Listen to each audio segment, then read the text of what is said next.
નમસ્કાર દર્શક મિત્રો, જનઅર્પણ ન્યૂઝમાં આપણું સ્વાગત છે। આવો સાંભળીએ આજના મુખ્ય સમાચાર।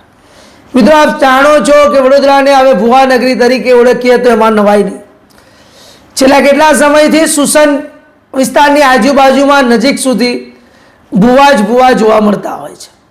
તો આ 2 દિવસ પહેલા જ સુસનથી સેજ આગળ એટલે કે ફોની સ્કૂલ પાસે એક ભુવો પડેલો નજરે જોવા મળ્યો હતો અને આ એકવાર નથી બન્યું, એટલામાં જ 3 થી 4 મોટા મોટા ભુવા પડેલા છે।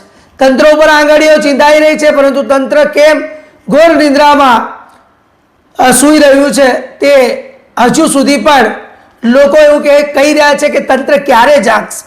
કારણ કે લોકો, પ્રજા થાકી ગઈ છે। પ્રજા એમ કહે છે કે અમે ટેક્સ ભરીએ છીએ તો અમને સવલત મળવી જોઈએ અને અમારા ટેક્સના રૂપિયાને વેડફાટ કેમ, એનો ભ્રષ્ટાચાર કેમ, એના પર ઘણી આંગળીઓ ચીંધાઈ રહી છે।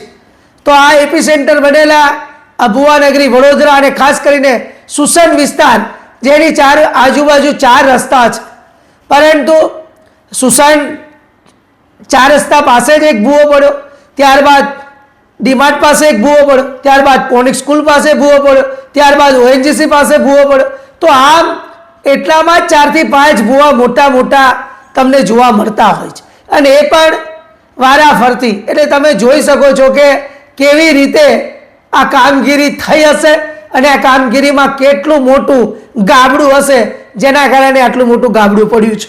તો આવો સાંભળીએ સામાજિક આગેવાન વિજયભાઈ દ્વારા શું કહેવામાં આવ્યું છે।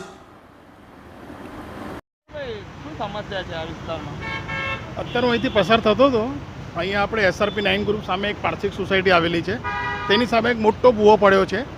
એ ભૂવાની પેરેલલ લગભગ 10 મીટર, આ બાજુ 15 મીટરની પેરેલમાં 1 મહિનાની અંદર આ ત્રીજો ભૂવો છે।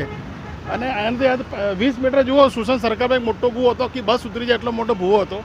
અત્યારે આ ભૂવો તમે જોઈ રાખો, બહુ મોટો ભૂવો છે, ધીરે ધીરે મોટું થવાનું જ છે।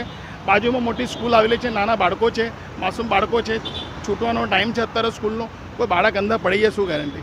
પહેલાં વડોદરા નગરી સંસ્કાર નગરી કહેવાતી હતી, હવે ભુવા નગરી કહેવાતી થઈ ગઈ છે અને ખાડોદરા નગરી થઈ ગઈ છે। કહેવાનો મતલબ કે આ જે ભ્રષ્ટ તંત્ર છે, આ લોકોનું જે શાસન પક્ષ છે, એ જે ઘમંડમાં જીવી રહ્યા છે લોકો। અત્યારે રોડ પર જોઈ શકો છો, નાની જ વિસ્તારમાં જ 100 મીટરના વિસ્તારમાં ત્રીજો ભૂવો છે, એનો મતલબ આ લોકોની કામગીરી કરી નથી આ લોકો બરાબર। જે તે ટાઈમે કોન્ટ્રાક્ટરને કામ આપેલું, જે તે ટાઈમે ટેન્ડર ભરાયેલું હતું, તે ટાઈમે આ લોકોનું કોઈ મોનિટરિંગ હોય નહીં, તેની સામે પબ્લિક, અહીંના લોકો જે નાગરિકો છે તે એનો સામનો કર્યા છે, હાલાકી ભોગવી છે। આ ખાડાની અંદર કોઈ સ્કૂલનો નાનું બાળક કોઈ અંદર ગરકાઈ થાય, એનો કોઈ જાનહાની થાય, કોણ જવાબદાર એનો? આ સિટી એન્જિનિયર, આ જેટલા બી એના કોર્પોરેટરો છે, ભાજપના જે બી શાસક પક્ષના નેતાઓ છે, અહીંના જે લોકલ છે આ વિસ્તારના, આ વોર્ડ નંબર 17 લાગે છે, સંપૂર્ણ જવાબદારી એની રહેશે। એના કોઈ કોર્પોરેટર જોવા નથી આવ્યા? ના, અત્યાર સુધી આવ્યા નથી, પણ એમના કોન્ટ્રાક્ટરો આવી ગયા છે, બેરીગેટ લગાવી રહ્યા, સેફટી માટે બેરીગેટ લગાવી રહ્યા છે, જેસીબી મશીન આવી ગયા છે, ચેક કરી રહ્યા છે। પણ એમનું કહેવું એવું જ છે કે લાઈન બહુ જૂની છે, પણ મારું કહેવું છે 7 થી 8 વર્ષ પહેલાં નવી લાઈન નાખી છે, તો તમે શું જોઈને નાખી લાઈન? તે ટાઈમે લાઈન ખોટી નાખી છે, ધંધો ખોટો કરે છે, આ લોકો કામગીરી ખોટી કરે છે, તેના હિસાબે આ લોકોએ પછી ત્રીજો ભૂવો પડી ગયો છે 50 મીટરની અંદર। તમારો પરિચય? મારું નામ વિજય મટ્ટુ, સામાજિક કાર્યકર।